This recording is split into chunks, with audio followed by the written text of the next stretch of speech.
नमस्कार दोस्तों, मैं अमित कुमार स्वागत करता हूं आप सभी का अपने YouTube चैनल पर। दोस्तों आज हम लोग पढ़ने वाले हैं विभिन्न प्रकार की सूची के बारे में। अर्थात सूची की संख्या की अगर बात करें तो सूची 3 प्रकार की होती है। कौन-कौन से? संघ सूची, राज्य सूची और समवर्ती सूची। इसके अलावा एक और सूची होती है जिसे अवशिष्ट सूची के नाम से जाना जाता है, ठीक है?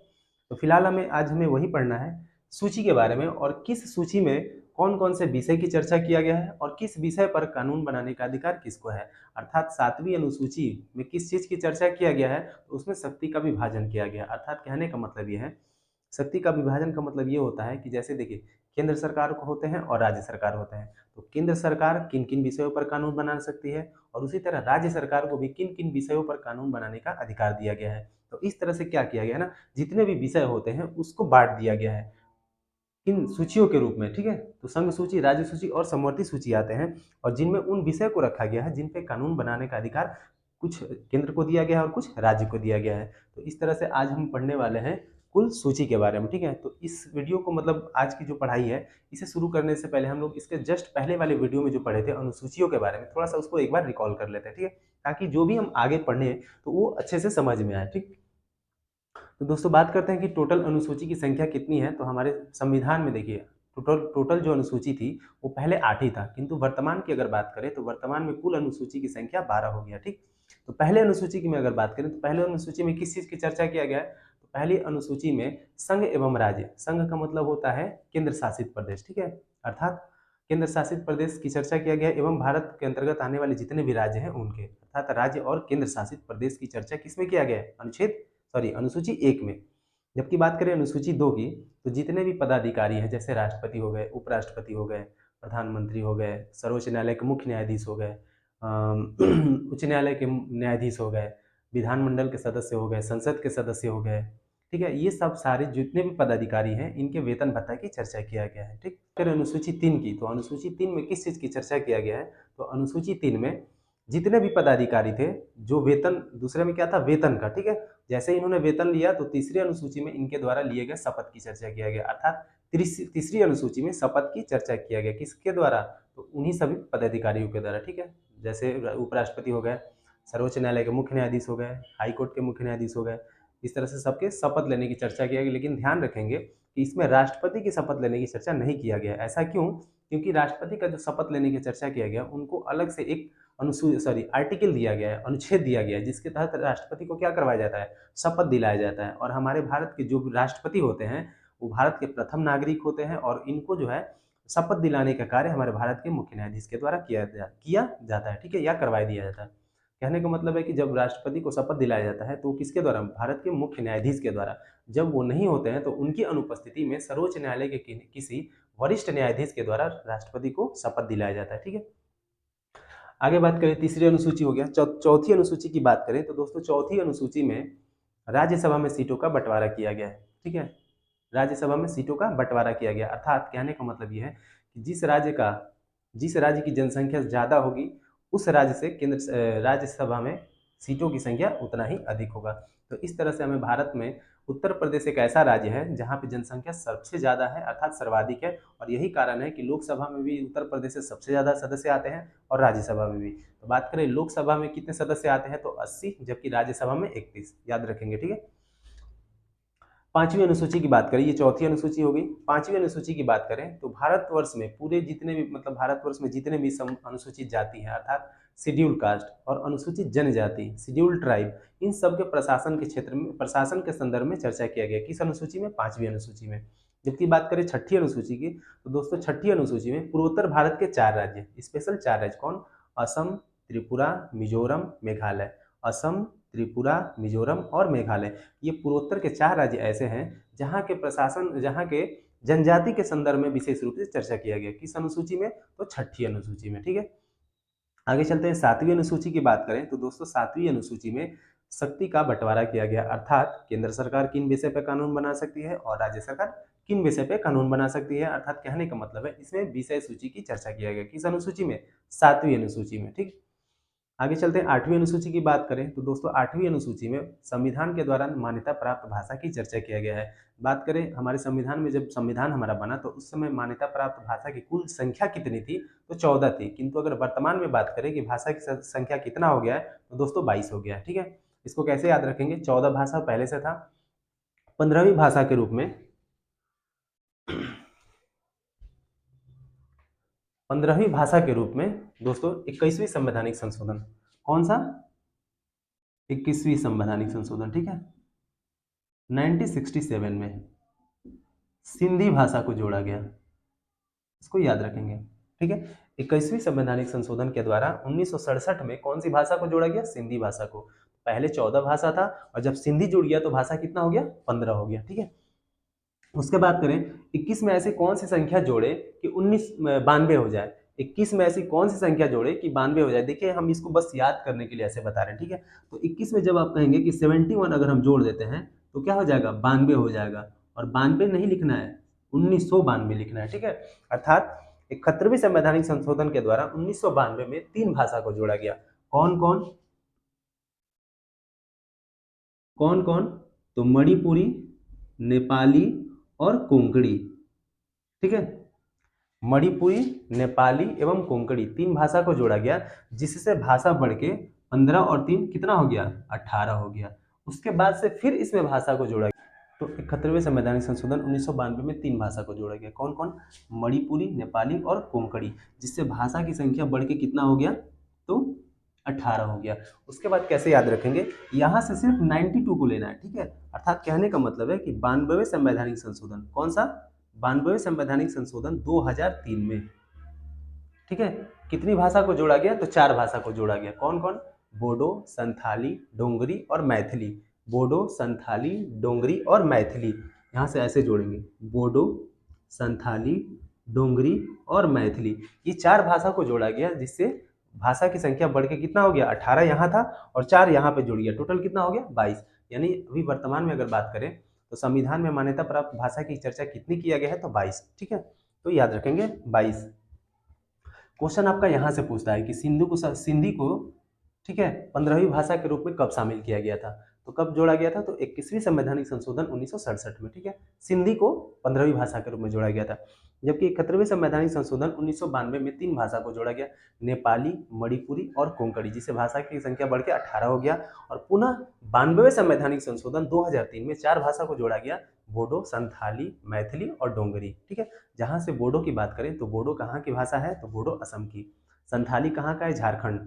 डोंगरी कहाँ का है, जम्मू कश्मीर। जबकि मैथिली कहाँ का, बिहार का भाषा है। ठीक है, याद रखेंगे, जिससे भाषा की संख्या क्या हो गया, 22 हो गया। उम्मीद करता है ये समझ में आया होगा। आगे चलते हैं।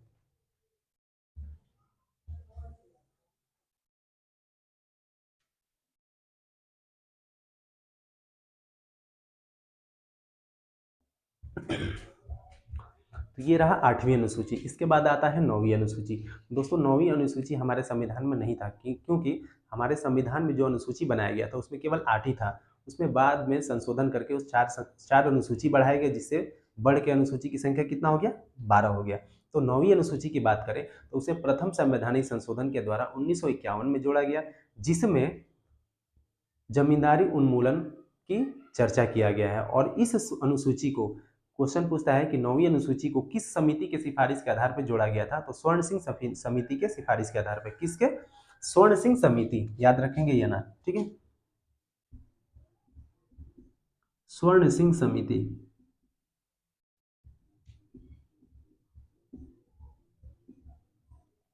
कब, 1951 में। ठीक है, प्रथम संवैधानिक संशोधन के द्वारा 1951 में स्वर्ण सिंह समिति के सिफारिश के आधार पर 9वीं अनुसूची को जोड़ा गया, जिसमें भूमि सुधार उन्मूलन की चर्चा किया गया है। अब बात करते हैं 10वीं अनुसूची। तो दोस्तों 10वीं अनुसूची को 52, ठीक है, 52वीं संवैधानिक संशोधन के द्वारा 1985 में जोड़ा गया, जिसमें दल बदल कानून को रोकने वाले कानून की चर्चा किया गया। दल बदल को रोकने वाले कानून की चर्चा किया गया, किसमें, 10वीं अनुसूची में। तो 10वीं अनुसूची को कब जोड़ा गया, तो 52वीं संवैधानिक संशोधन 1985 में, 1985 में 10वीं अनुसूची को जोड़ा गया। जबकि बात करें 11वीं अनुसूची और 12वीं अनुसूची, ये दोनों अनुसूची को एक साथ जोड़ा गया था। तो पहली 11वीं अनुसूची आती है, उसको जोड़ा गया था 73वें संवैधानिक संशोधन 1993 में, ठीक है, जिसमें स्थानीय स्वशासन के रूप में अर्थात पंचायती राज की चर्चा किया गया, किसमें 11वीं अनुसूची में। जबकि बात करें 12वीं अनुसूची की, तो 12वीं अनुसूची को 74वें संवैधानिक संशोधन 1973 में, सॉरी 93 में, 1993 में, ठीक है, 1993 में ही जोड़ा गया, जिसमें शहरी स्थानीय स्वशासन अर्थात नगर पालिका की चर्चा किया गया है। तो ये दोनों याद रखेंगे।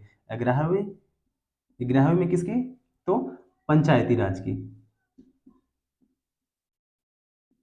स्थानीय स्वशासन, ठीक है। जबकि 12वीं अनुसूची में नगर पालिका की चर्चा किया गया है। 11वीं अनुसूची को 73वें संवैधानिक संशोधन के द्वारा जोड़ा गया, जबकि 12वीं अनुसूची को 74वें संवैधानिक संशोधन के द्वारा जोड़ा गया। और दोनों को कब जोड़ा गया, तो 1993 में, 1993 में, ठीक है। तो ये रहा हमारा टोटल अनुसूची, ठीक है। हम लोगों ने 12वीं अनुसूची को एक एक करके इसको याद कर लिया। अब हम चलते हैं, हमारा आज का क्या सेशन है, आज हमें क्या पढ़ना है, तो 7वीं अनुसूची को स्पेशल रूप से पढ़ना है कि उसमें जितने भी विषय आते हैं वो कौन कौन से विषय आते हैं और किस विषय पर कानून बनाने का अधिकार किसको दिया गया है, ठीक है। तो आज हमें वही डिटेल में पढ़ना है। तो दोस्तों बात करें सबसे पहले तो संविधान में प्रमुख अनुसूची, प्रमुख सूचियां। तो सबसे बात पहले आती है कि हमारे संविधान में टोटल कुल कितनी सूची की चर्चा किया गया है, तो 3, ठीक है। पहला संघ सूची, राज्य सूची और समवर्ती सूची। संघ सूची कहने का मतलब है कि वैसा विषय जिसपे कानून बनाने का अधिकार केवल केंद्र सरकार को दिया गया है, उसको संघ सूची कहा गया है, और वैसे विषय को संघ सूची में रखा गया है, ठीक है। पहले जो संघ सूची की बात करें तो संघ सूची में कुल विषय की संख्या कितनी है, तो 100 है। कितनी, 100 है। इसके बाद आते हैं अगला राज्य सूची। दोस्तों राज्य सूची के अंतर्गत आने वाले जो विषय होते हैं, इन पे कानून बनाने का जो अधिकार होता है पूर्ण रूप से राज्य सरकार को दिया गया है। अर्थात राज्य सरकार के अंतर्गत, सॉरी, राज्य सूची के अंतर्गत आने वाले विषय पर कानून बनाने का अधिकार किसको दिया गया है, राज्य सरकार को।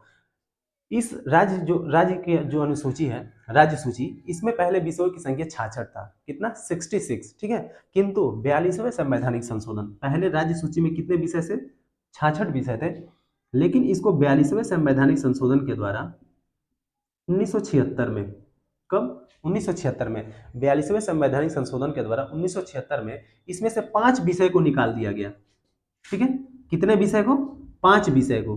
तो 66 पहले था और इसमें से 5 निकाल दिया गया, तो बचा कितना, 61। यानी अगर वर्तमान की बात करें तो वर्तमान में राज्य सूची में विषय की संख्या कितनी है, 61 है, 61 है। पहले इसमें कितना था, 66 था। किंतु 42वें संवैधानिक संशोधन 1976 के द्वारा इसमें से 5 विषय को निकाल करके समवर्ती सूची में डाल दिया गया, जिससे वर्तमान में, या फिर जिससे राज्य सूची की जो संख्या है वो 66 से घट के कितना हो गया, 61 हो गया, ठीक है। अब वो 5 विषय कौन कौन से थे, यहाँ पे मैंने लिखा है, देखिए, वन, वन्यजीव अभ्यारण्य, मापतौल, शिक्षा एवं जनसंख्या, जनसंख्या नियंत्रण, ठीक है। वन, वन्यजीव अभ्यारण्य, मापतौल, शिक्षा और जनसंख्या नियंत्रण, ये 5 विषय ऐसे थे जिनको राज्य सूची से निकाल करके कहाँ डाल दिया गया, समवर्ती सूची में। अब बात करते हैं समवर्ती सूची की। तो देखिए दोस्तों, समवर्ती सूची के अंतर्गत आने वाले जितने भी विषय है ना, इस पे कानून बनाने का अधिकार केंद्र सरकार और राज्य सरकार दोनों को दिया गया है। किंतु कभी कभी क्या होता है कि कोई ऐसा विषय होता है समवर्ती सूची के अंतर्गत आने वाला, ठीक है, उस पर कभी राज्य सरकार कुछ कानून बना देता है और केंद्र सरकार अलग कानून बना देता है। तो जब इन दोनों के द्वारा बनाए गए कानून के द्वारा विवाद उत्पन्न हो जाता है, तो उस समय क्या किया जाता है कि केंद्र सरकार के द्वारा बनाए गए कानून को मान्यता दे दिया जाता है, ठीक है। किस विषय पर, समवर्ती सूची के अंतर्गत आने वाले विषय पर, ठीक है। उम्मीद करते हैं समझ में आया होगा। अवशिष्ट सूची की बात करें तो दोस्तों इन तीनों के अलावा, संघ सूची, राज्य सूची और समवर्ती सूची, इनके अलावा जो भी विषय बचते हैं उसको कहाँ डाल दिया जाता है, अवशिष्ट सूची के अंतर्गत। जितना भी मतलब आलतू फालतू है सबको कहाँ फेंक दिया जाता है, अवशिष्ट सूची के अंतर्गत डाल दिया जाता है। और इस तरह से अगर बात करें कि अवशिष्ट सूची में कुल विषय की संख्या कितना है, तो दोस्तों अनंत है, ठीक है। अज्ञात है मतलब उसकी काउंटिंग नहीं की जा सकती, मतलब बहुत सारा उसमें डाल दिया गया है, तो आप याद रखेंगे। और देखिए समवर्ती सूची में पहले विषय की संख्या 47 था, कितना, 47। समवर्ती सूची में पहले 47 था, किंतु जब यहाँ से राज्य सूची से 5 विषय को निकाल के इसमें डाल दिया गया, तो 5 इसमें जुड़ जाएगा, तो कितना हो जाएगा, 52। अगर बात करें वर्तमान में समवर्ती सूची में विषयों की संख्या कितनी है, 52 है। याद रखेंगे, पहले कितना था, 47, अभी कितना है, 52, ठीक है। पहले राज्य सूची में विषय की संख्या कितना था, 66, अभी कितना है, 61। याद रखेंगे। संघ सूची की बात करें तो पहले 97 था, ये भी बढ़ के अब कितना हो गया, 100 हो गया, ठीक, कितना, 100 हो गया, किसमें, संघ सूची की बात करें तो। अब चलते हैं एक एक संघ को, एक एक सूची को पढ़ने का प्रयास करते हैं।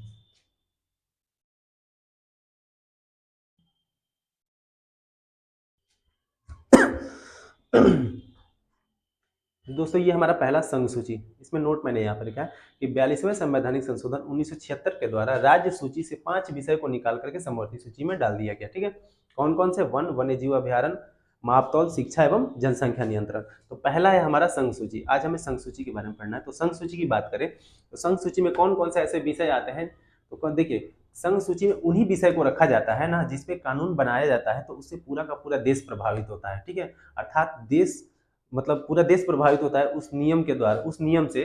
तो वैसे सारे विषय को कहाँ रखा गया है? केंद्र सरकार को। ठीक है, ताकि उसमें सोच समझ के कोई कानून बनाए। ऐसा नहीं कि मतलब हड़बड़ी में कोई कानून बना दिया गया और फिर बाद में पता चला कि कानून गलत है तो फिर उसको वापस भी लेना पड़ता है। तो इस तरह से कुछ ऐसे विषय होते हैं जो अंतर्राष्ट्रीय मामले में भी, अगर अंतर्राष्ट्रीय मामले से भी अगर देखा जाए तो वैसे सारे विषय को भी कहाँ रखा गया है? संघ सूची में ही रखा गया है, ताकि केंद्र सरकार उस पर कानून बनाए, राज्य सरकार ने। ठीक, जैसे बात करें रक्षा मामले, तो रक्षा मंत्रालय से संबंधित जितने भी विषय होते हैं या फिर जितने भी फैसले होते हैं वो केंद्र सरकार के द्वारा लिया जाता है। ठीक, वर्तमान की बात करें तो रक्षा मंत्रालय, रक्षा मंत्री कौन है? तो राजनाथ सिंह है। उसी तरह बात करें विदेश मंत्रालय, विदेश से संबंधित जो भी मामले होते हैं वो भी केंद्र सरकार के अधीन आते हैं। ठीक है, युद्ध एवं संधि, किसी दूसरे राष्ट्र से अगर युद्ध करना हो या फिर किसी दूसरे राष्ट्र से संधि भी करना हो तो ये जिम्मेदारी या फिर इस पे फैसला लेने का जो अधिकार है किसको दिया गया है? केंद्र सरकार को दिया गया है। नागरिकता संबंधी, अर्थात नागरिकता से संबंधित जो भी कानून बनाने का प्रावधान होता है वो किसके पास है? केंद्र सरकार के पास है। ठीक, आगे बात करें रेल, तो रेल भी क्या है? रेल केंद्र सरकार के अंतर्गत आता है। भले ही हर राज्य से होकर गुजरता है, तो ऐसा नहीं है कि मतलब ये राज्य सरकार के अंतर्गत आएगा। इस पे कानून बनाने का अधिकार किसको है? केंद्र केंद्र सरकार को है।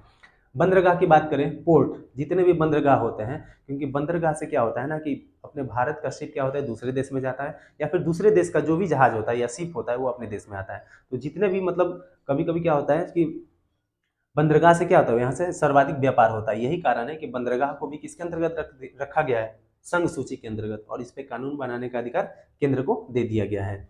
आगे बात करें हवाई मार्ग, एरोप्लेन की बात करें, जहाज की बात करें, तो इस पे भी कानून बनाने का अधिकार केंद्र सरकार को दिया गया है। बैंकिंग, मुद्रा, बैंक से संबंधित, मुद्रा से संबंधित, अभी कुछ साल पहले आप लोगों ने देखा था भारत के प्रधानमंत्री के द्वारा जो क्या कहते हैं, विमुद्रीकरण लाया गया था। 500 के नोट को क्या किया गया था? बंद कर दिया गया था। तो मुद्रा पे भी फैसला लेने का अधिकार किसको है? तो केंद्र सरकार को है। इसके अलावा बैंक पे भी जो भी मतलब बैंकिंग सेक्टर जो होता है उस पर कानून बनाने का अधिकार किसको होता है? केंद्र सरकार को होता है। डाक संबंधी, तार संबंधी, संचार, टेलीफोन जो होता है, अंतर्राज्यीय व्यापार, अर्थात राज्य के अंतर्गत, सॉरी, भारत के अंतर्गत आने वाले जो भी राज्य होते हैं तो उनका जो एक दूसरे से जो व्यापार होता है उस पर कानून बनाने का अधिकार किसके द्वारा होता है? किसके द्वारा किया जाता है? संघ सूची केंद्र सरकार के द्वारा किया जाता है। जनगणना, ठीक है, जनगणना से संबंधित जो भी कानून बनाने का जो प्रावधान होता है वो केंद्र सरकार को दिया गया है। यहाँ तक कि शेयर मार्केट जो भी होता है, शेयर बाजार, उस पर कानून बनाने का अधिकार केंद्र सरकार को दिया गया है। जलवायु, ठीक है, तो ये सारे इतने सब विषय थे जिन पे कानून बनाने का अधिकार किसको दिया गया है? तो केंद्र सरकार को दिया गया है। ठीक, उम्मीद करते हैं राज्य सूची, अभी बताया कि राज्य सूची पहले कितना था? 66 था, किंतु 42वें संवैधानिक संशोधन के द्वारा 1976 में 5 विषय को निकाल करके समवर्ती सूची में डाल दिया गया। वो कौन कौन से विषय थे? तो जलवायु, सॉरी, जनसंख्या नियंत्रण, मापतौल, वन्य जीव अभ्यारण्य, शिक्षा, ये 5 विषय ऐसे थे जिनको राज्य सूची से निकाल करके कहाँ डाल दिया गया? समवर्ती सूची में डाल दिया गया। कहाँ डाल दिया गया? समवर्ती सूची में। कितना? +5। तो पहले इसमें 66 विषय था, जिसके कारण क्या हुआ कि 5 विषय निकलने के बाद अब इसमें कितना हो गया? टोटल 61 विषय। यानी अगर वर्तमान की बात करें तो राज्य सूची में कुल विषय की संख्या कितनी है? 61 है। ठीक है, 61 है। अब थोड़ा सा उसमें देख लेते हैं कौन कौन सा है। तो जैसे बात करें कृषि, कृषि है, पशुपालन, ठीक है, सिंचाई है, मत्स्य पालन है, बाजार है, अस्थायी स्वशासन है, अर्थात अस्थायी स्वशासन का मतलब क्या होता है? पंचायती राज। ठीक है, उसके बाद बात करें प्राथमिक स्वास्थ्य केंद्र, जो अस्पताल होते हैं हमारे गाँव में, जो सरकारी हॉस्पिटल होते हैं वो राज्य सरकार के अंतर्गत ही आते हैं। ठीक है, इसके अलावा पुलिस, जो पुलिस होता है वो राज्य सरकार के अधीन आते हैं। एवं जेल, जो कारागार होता है, जेल भी होता है, वो केंद्र सरकार के अंतर्गत, सॉरी, राज्य सरकार के अंतर्गत आता है। अब दोस्तों देखिए, इसको याद कैसे करेंगे? तो इसको याद करने का थोड़ा सा एक टेक्निक बता रहे हैं आपको। जैसे बात करें कि कृषि, अगर कोई किसान है, जाहिर सी बात है वो कृषि करेगा। जो किसान कृषि करता है तो उसके पास पशु भी होते हैं पशु पालने के लिए। ठीक है, अर्थात वो पशुपालन की भी काम करेगा। और जब कोई किसान पशुपालन भी करता है तो एक और एक्स्ट्रा व्यापार के रूप में मछली पालन, सिंचाई, ये सिंचाई है। पशुपालन तो सिंचाई, कृषि अगर कर रहा है तो सिंचाई की आवश्यकता है ही। इसके अलावा वो मत्स्य पालन अर्थात मछली पालन का भी खेती करता है, ठीक है, मछली पालन का। और जब मछली पालन करेगा तो जाहिर सी बात है कि मछली को बेचने के लिए कहाँ जाएगा, बाजार जाएगा। तो बाजार भी कहाँ आता है, राज्य सूची के अंतर्गत आता है। जैसे बाजार में गया तो वहां पता चला कि जो स्थानीय स्वशासन है वहां पे किसी आदमी के साथ क्या हो गया, झगड़ा हो गया, अर्थात पंचायती राज स्थानीय स्वशासन। वहां पे जब किसी व्यक्ति के साथ झगड़ा होगा तो क्या होगा, चोटें लगेंगी, और चोट लगेगा तो कहाँ जाएंगे, अस्पताल जाएंगे, अर्थात प्राथमिक स्वास्थ्य केंद्र। तो अस्पताल जाएंगे, फिर वहां पे जाएंगे तो पता चला कि किसी ने कॉल करके पुलिस को बुला दिया, पुलिस आया तो पुलिस भी किसके अंतर्गत, राज्य सूची के अंतर्गत। और जब वो जाएगा तो आपको कहाँ लेके चला जाएगा, जेल में, ठीक है। तो इस तरह से याद रखेंगे। तो जेल, पुलिस, प्राथमिक स्वास्थ्य केंद्र, ये किस में आते हैं, राज्य सूची के अंतर्गत आते हैं, ठीक है। आगे चलते हैं। समवर्ती सूची की बात करें तो दोस्तों समवर्ती सूची के अंतर्गत आने वाले जितने भी विषय होते हैं इस पे कानून बनाने का अधिकार केंद्र सरकार और राज्य सरकार दोनों को दिया गया है। किंतु कभी कभी जिस विषय पर समवर्ती सूची के अंतर्गत आने वाले विषय पर कानून बनाने का अधिकार किसको दिया गया है, केंद्र सरकार और राज्य सरकार दोनों को दिया गया है। लेकिन जब दोनों के द्वारा संयुक्त रूप से कानून बना दिया जाता है और विवाद उत्पन्न हो जाता है तो उसमें क्या किया जाता है, केंद्र सरकार के द्वारा बनाए गए कानून को मान्यता दे दिया जाता है। अब बात करिए समवर्ती सूची, तो पहले समवर्ती सूची की संख्या टोटल कितना था, तो 47 था, अर्थात 47 था। किंतु 42वें संवैधानिक संशोधन 1976 के द्वारा राज्य सूची से 5 विषय को उठा करके समवर्ती सूची में डाल दिया गया, जिसके कारण वर्तमान में समवर्ती सूची की जो विषय की संख्या बढ़ के कितना हो गया, 47 5 52, अर्थात 52। तो वर्तमान में अभी समवर्ती सूची में विषय की संख्या कितना है, 52 है, ठीक है। तो उसमें से कुछ इंपॉर्टेंट, देखिए जितना भी विषय है उसमें से इंपॉर्टेंट विषय को ही उठा करके लाया गया है, ठीक है, नहीं तो याद करते रह जाएंगे। जो भी महत्वपूर्ण विषय है बस उन्हीं को लाए हैं। तो बात करें सबसे पहले उन विषय को देख ले जो राज्य सूची से 5 उठ करके समवर्ती सूची में डाला गया था। तो पहला कौन था, वन, वन्य जीव अभ्यारण्य, मापतौल, शिक्षा एवं जनसंख्या नियंत्रण। तो ये 5 विषय तो पहले आ गए कि जो राज्य सूची से उठा करके समवर्ती सूची में डाला गया था। तो यहाँ तक तो ऐसे ही खत्म हो गया, ठीक है, जनसंख्या नियंत्रण तक।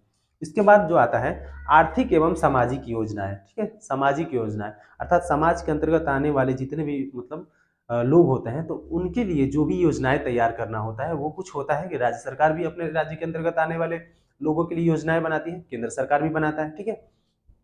उसी तरह बात करें श्रम कल्याण, श्रम कल्याण का मतलब होता है जो लेबर, जो मजदूर होते हैं उनसे संबंधित जो होता है कानून बनाने का अधिकार दोनों को दिया गया है, राज्य सरकार और केंद्र सरकार। इसके अलावा विवाह बात करें तो विवाह पे भी कानून बनाने का अधिकार दोनों को दिया गया है। तलाक की बात करें, अभी ट्रिपल तलाक आया था, ठीक है, तो उस पर कानून कौन बनाया था, केंद्र सरकार बनाया था, ठीक है। उसके अलावा परिवार नियोजन की बात करें, परिवार नियोजन मजदूर संघ, बिजली, जो लाइट आती है, ठीक है, बिजली, तो बिजली पे भी कानून बनाने का अधिकार किसको दिया गया है, राज्य सरकार और केंद्र सरकार दोनों को दिया गया है। कारखाना की बात करें तो किसी भी राज्य में जब कोई कारखाना या इंडस्ट्री की स्थापना होती है तो उसमें कानून बनाने का अधिकार किसको दिया गया है, राज्य सरकार को दिया गया है और केंद्र सरकार दोनों को दिया गया है। इसके अलावा पुरातत्व, पुरातत्व का मतलब होता है खुदाई करना, ठीक है। खुदाई का मतलब होता है कि मान लीजिए जैसे कहीं कहीं आप सुने होंगे कि मतलब इस राज्य में मतलब यूरेनियम की खुदाई, यूरेनियम की मात्रा बहुत ज़्यादा पाई जाती है, तो वहाँ पे क्या होता है, खुदाई होता है। खुदाई के दौरान ही पता चलता है कि वहाँ पे किस चीज़ की मात्रा सर्वाधिक पाई जाती है, जिसपे क्या होता है कि कानून बनाने का जो अधिकार होता है दोनों को दे दिया जाता है, क्योंकि जिस राज्य में खुदाई किया जाता है वो स्थल किस में आता है, राज्य सरकार के अंतर्गत आता है। किंतु अगर बात करें वहाँ पे जो भी मटेरियल पाया जाएगा वो एक तरह से उस पर कानून बनाने का अधिकार किसको रहेगा, राज्य से केंद्र सरकार को रहेगा। यही कारण है कि पुरातत्व जो होता है इसको किस में रखा गया है, समवर्ती सूची में, जिसमें कानून बनाने का अधिकार केंद्र को भी है और राज्य को भी है। इसके अलावा बात करें दवाई, तो दवाई पे भी, दवाई किस पे, दवाई किसके अंतर्गत आता है, तो समवर्ती सूची, अर्थात दवाई पे कानून जो है केंद्र सरकार भी बना सकता है और राज्य सरकार भी बना सकता है। उसी तरह बात करें प्रेस, प्रेस का मतलब होता है वो मीडिया की बात नहीं कर रहे हैं, जो पेपर जहाँ छपाई होता है, ठीक है, पेपर छपाई जहाँ था वो प्रेस की हम बात कर रहे हैं। तो ये भी किसके अंतर्गत आता है, तो समवर्ती सूची के अंतर्गत आता है। इसके अलावा बात करें समाचार पत्र, न्यूज़पेपर, तो समाचार पत्र भी किसमें आता है, समवर्ती सूची। तो ये सारे इतने सारे विषय थे जो समवर्ती सूची के अंतर्गत आते हैं, ठीक है। उम्मीद करते हैं दोस्तों ये वीडियो आप लोग को अच्छा लगा होगा और समझ में भी आया होगा। अगर आप लोग को समझ में आए, वीडियो अच्छा लगे तो प्लीज़ इसे लाइक करें, सब्सक्राइब करें एंड शेयर करना ना भूलें, ठीक है दोस्तों। इसके बाद हम लोग अगले वीडियो में पढ़ेंगे प्रमुख भाग के बारे में, ठीक है। तो आज रहने देते हैं यहीं तक, ठीक है। तब तक के लिए धन्यवाद। जय हिंद, जय भारत।